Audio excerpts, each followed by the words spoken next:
saat ini kan Mas Ganjar masih berstatus sebagai gubernur Jawa Tengah. Bagaimana cara Mas Ganjar membagi waktu dan menghindari konflik interest dari tugas Mas Ganjar sebagai gubernur? Lalu yang kedua, dalam survei terbaru Kompas, elektabilitas Mas Ganjar disalip oleh Pak Prabowo. Bagaimana tanggapan Mas Ganjar terkait hal itu? Terima kasih. Iya, saya pernah menduduki survei tertinggi. Ketika kemudian ada turbulensi, saya yakin karena kita sudah rebound. Mungkin sebentar lagi kita akan menang lagi. Apalagi konsolidasi. Yang kedua, membaginya tidak terlalu sulit karena saya tahu diri, saya masih menjadi pejabat. Maka untuk menghindari konflik of interest adalah saya pergi keluar Jawa Tengah pada saat hari libur. Yang kedua, ini bukan zaman batu, ini adalah zaman digital. Maka seluruh pekerjaan libur pun saya mengerjakan dengan alat kecil ini. Sehingga tadi ada komplain anak tidak bisa sekolah, dia dibully, kami urus dalam perjalanan. Harus beres hari ini. Mereka tidak mendapatkan pupuk, nggak usah teriak-teriak, lapor di aplikasi laporku kami selesaikan.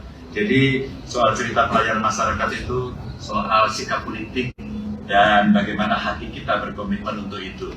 Di luar itu Mbak, satu terus bekerja. Dan kami tidak menggunakan anggaran dari APBD karena saya paham ini. Tunggu ya. Season kedua ya, 3 lagi ya. Ya, siapa? Ya, Saya ini dari Rakyat Merdeka.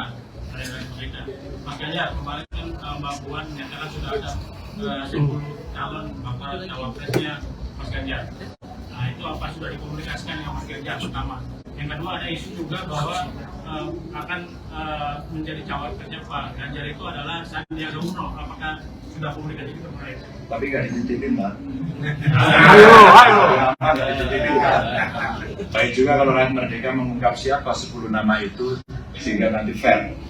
Tapi intinya proses ini sedang berlangsung, kami menghormati partai-partai yang sekarang sudah mengusung dan insya Allah dalam beberapa waktu pendek ini akan ada partai lagi yang bergabung. Maka kami memberikan ruang karena tentu tidak bisa dipungkiri partai-partai juga punya kandidat. Biarkan mereka menyampaikan, nanti akan berembuk dan Bu Mega sudah menyampaikan kumpul dulu, kita bicara dulu, solid dulu, setelah itu capresnya akan kita dudukkan untuk bicara siapa calon yang paling pas. Jadi capres ini.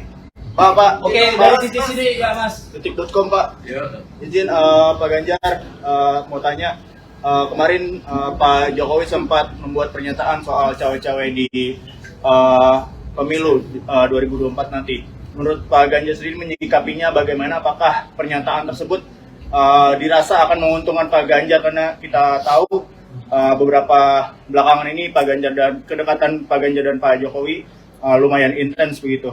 Terima kasih Pak. Ya, Pak Jokowi mentor saya dalam pemerintahan. Dia presiden, saya gubernur. Saya kenal beliau sejak jadi wali kota, kita tim sukses beliau di gubernur, tim sukses di pilpres, dan kami dekat sekali. Jadi artinya kalau soal cawe-cawe sebagai kader partai, pasti beliau akan cawe-cawe karena punya hak politik.